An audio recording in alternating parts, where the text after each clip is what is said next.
Ambassadeur des États-Unis. Monsieur le Président de l'Assemblée nationale,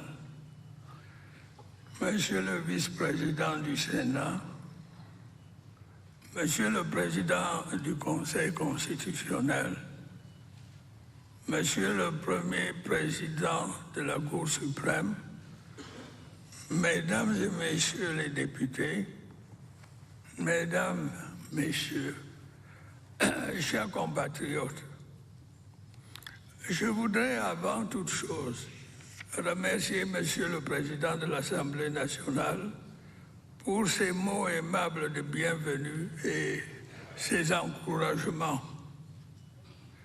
Je vous sais gré, Mesdames et Messieurs les parlementaires, de l'accueil chaleureux que vous avez bien voulu me réserver en cette occasion solennelle dans ce magnifique hémicycle.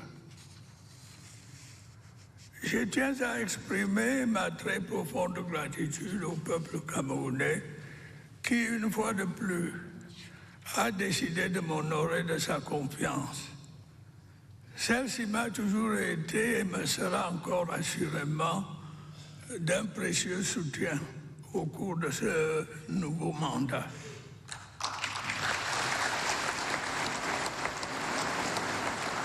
Je tiens à le dire de la manière la plus solennelle qui soit.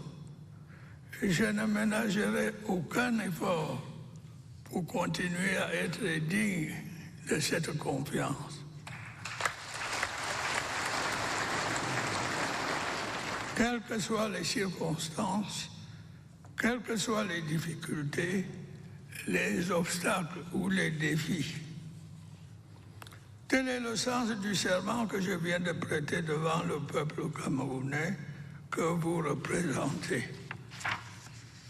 Camerounaises, Camerounais, mes chers compatriotes, au moment de prendre mes fonctions, je mesure pleinement la gravité de la situation que traverse notre pays. Je mesure le nombre et l'acuité des défis auxquels nous sommes confrontés. Je mesure la profondeur des frustrations, l'ampleur des attentes.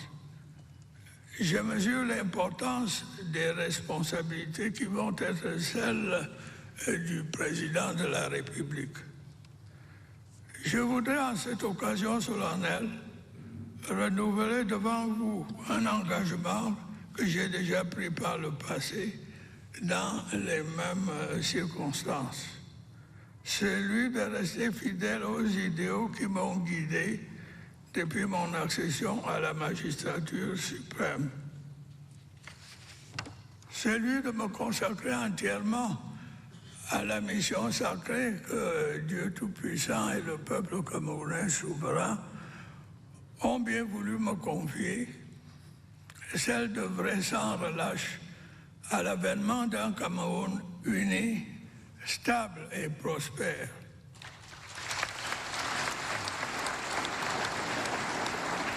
Il s'agit, je le sais et vous le savez, d'une tâche lourde, mais il s'agit d'une tâche exaltante quand on a à cœur l'amour et les intérêts de son peuple. Cette tâche, mes chers compatriotes, n'est pas insurmontable, surtout lorsqu'on bénéficie du soutien indéfectible de son peuple. À chaque échéance électorale, vous me témoignez de ce soutien. Vous l'avez fait une fois de plus, de manière claire et incontestable, lors du scrutin du 12 octobre dernier.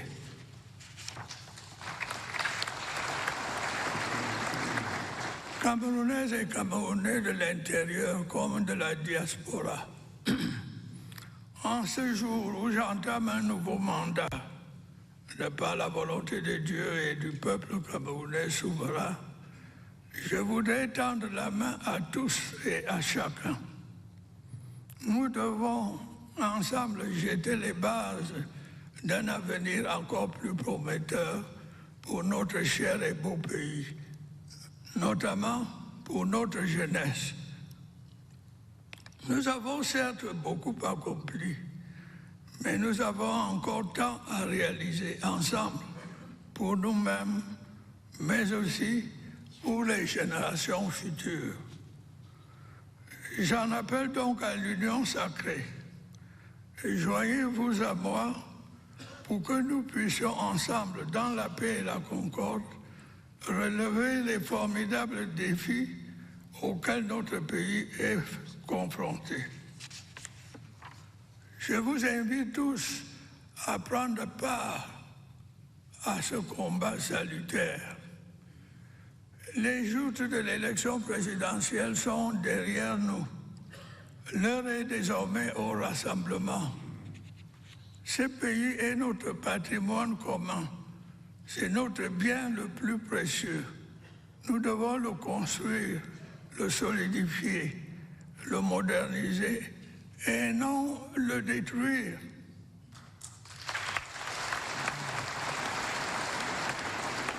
Assez de ces discours de haine qui inondent l'espace public et tout particulièrement les réseaux sociaux.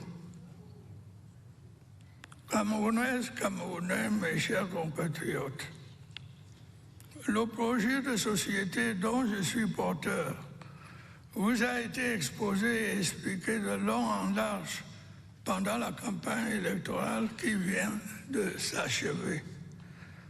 À cette occasion, comme lors des consultations stratégiques qui se sont déroulées au palais de Yaoundé, mes équipes et moi-même avons également veillé à écouter les doléances des Camerounais vivant à l'intérieur du pays comme ceux vivant à l'extérieur. Nous avons entendu leurs préoccupations, leurs frustrations, leurs doléances, mais aussi leurs aspirations, leurs attentes, leurs espérances et leurs suggestions. Ces échanges féconds nous serviront assurément de boussole pour guider notre action présente et future. Camerounaises, Camerounais, mes chers compatriotes, ainsi que j'ai eu l'occasion de vous le dire, la situation des jeunes et des femmes sera au cœur de mon action tout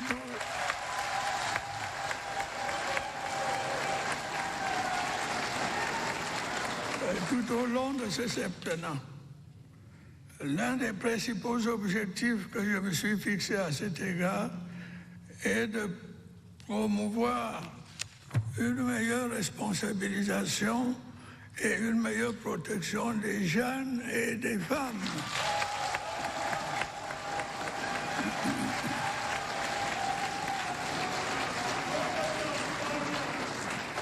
Ainsi que vous le savez, des efforts méritoires ont été déployés ces dernières années en faveur de la jeunesse, telles que la construction de nombreuses infrastructures scolaires et universitaires, la promotion de la scolarité des jeunes, la professionnalisation des enseignements, la création de nouvelles opportunités d'emploi en faveur des jeunes.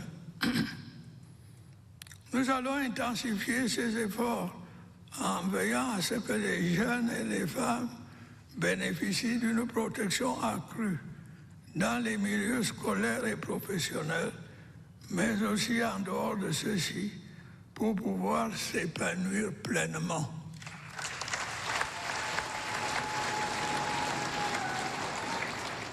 Les métiers et autres activités attirant tout particulièrement les jeunes filles et les femmes bénéficieront d'un plus grand soutien de l'État, notamment au plan financier. Sur un autre plan, ayant été saisi à cet égard par les jeunes qui en étaient fort préoccupés, je viens d'ordonner la reprise des études doctorales dans les universités. Au cours de cette année académique, J'ai également décidé de la relance des concours d'entrée dans les écoles normales supérieures.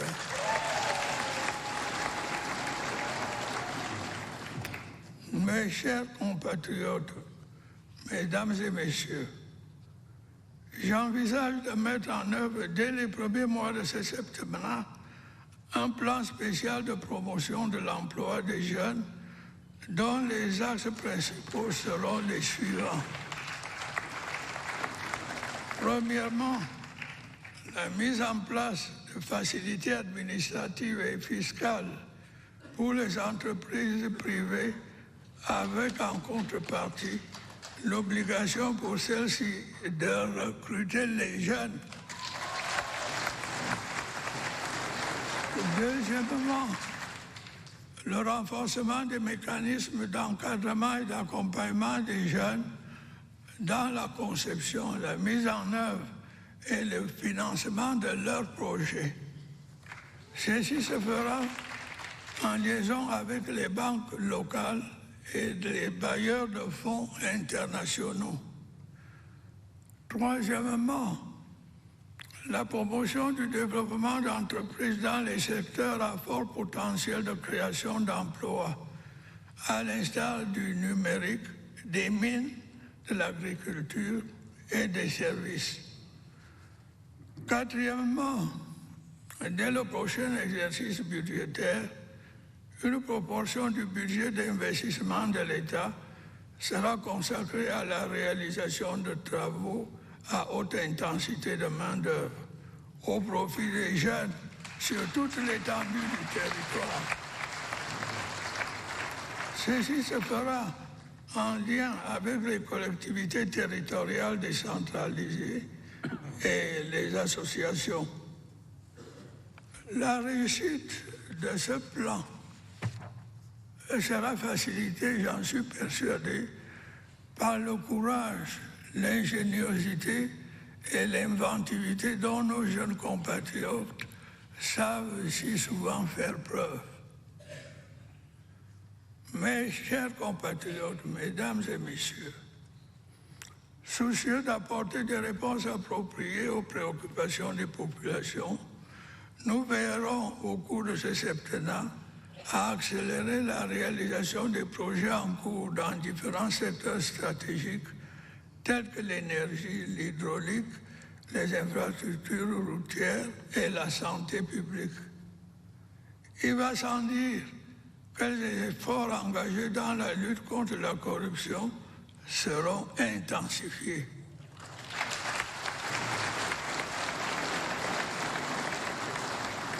Nous devrons également soumettre au Parlement certaines réformes permettant un fonctionnement plus efficient de l'État.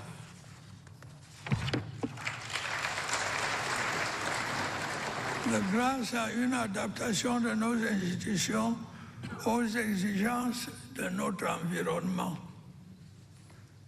Camerounaises, Camerounais, mes chers compatriotes, ainsi que vous le savez, notre pays est confronté depuis des années à un certain nombre de défis sécuritaires. Dans les régions du nord-ouest et du sud-ouest, mais aussi de l'extrême nord, des groupes terroristes, dont certains viennent de pays voisins, ont longtemps semé la mort et la destruction. Grâce à l'action efficace de nos forces de défense et de sécurité, dont je voudrais une fois de plus saluer le professionnalisme, de même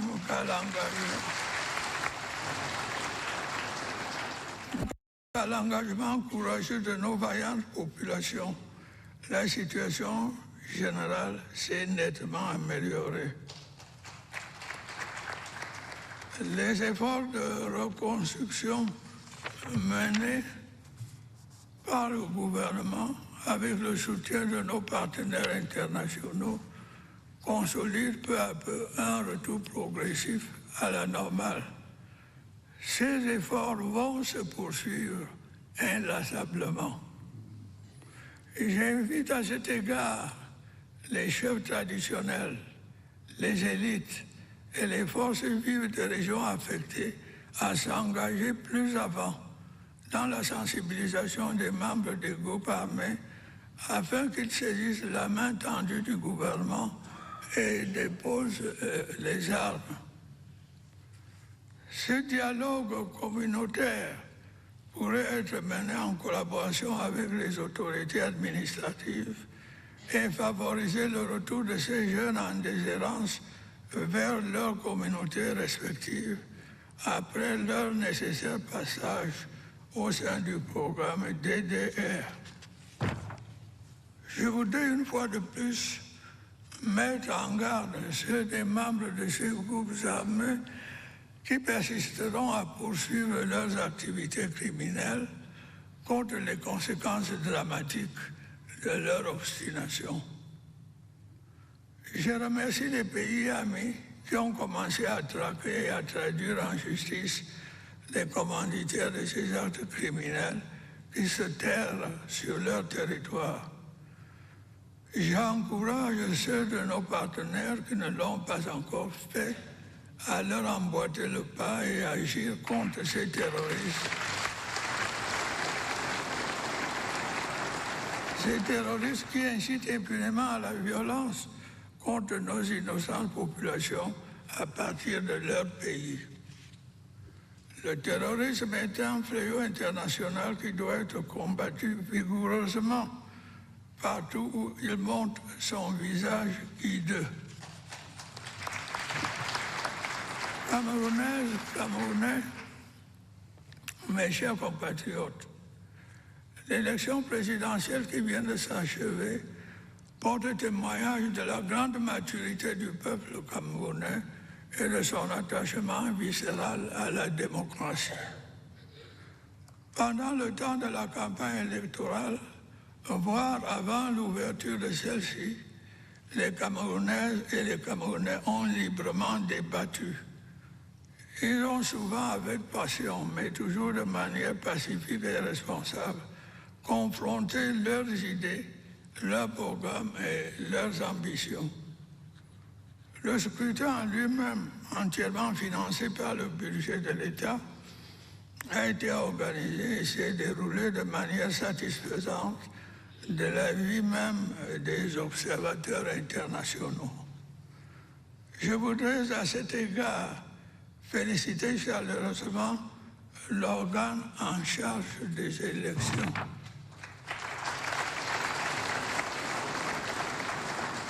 Une fois encore, l'ECAM a pu relever ce formidable défi dans un contexte qui n'était pas toujours facile. Je voudrais également saluer l'attachement de l'imajorité du peuple camerounais à la paix et au vivre ensemble. Cette paix a malheureusement été perturbée par des troubles survenus après le scrutin en raison de l'attitude de certains politiciens irresponsables.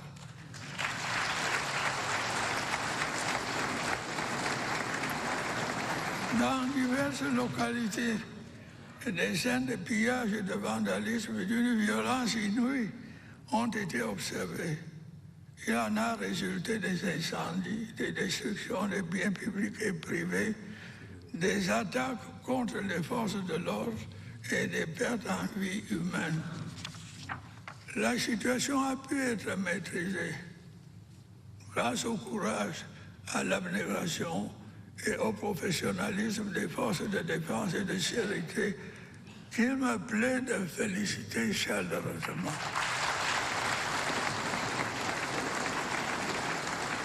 J'adresse mes sincères condoléances aux familles des victimes et mes souhaits de bon rétablissement aux blessés. J'en appelle au sens des responsabilités des uns et des autres. Et je m'adresse à tous ceux qui s'emploient à attiser la haine et la violence dans notre pays, notamment à certains de nos compatriotes de la diaspora. Le Cameroun n'a pas besoin d'une crise post-électorale dont les conséquences pourraient être dramatiques, comme cela s'est vu sous d'autres cieux. mes chers compatriotes, il est de ma responsabilité de veiller à ce que l'ordre soit maintenu. Je puis vous l'assurer, l'ordre régnera.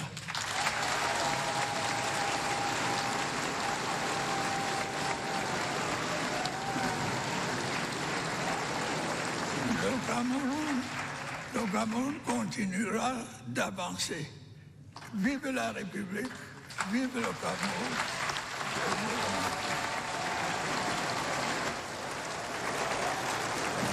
That was the new social contract.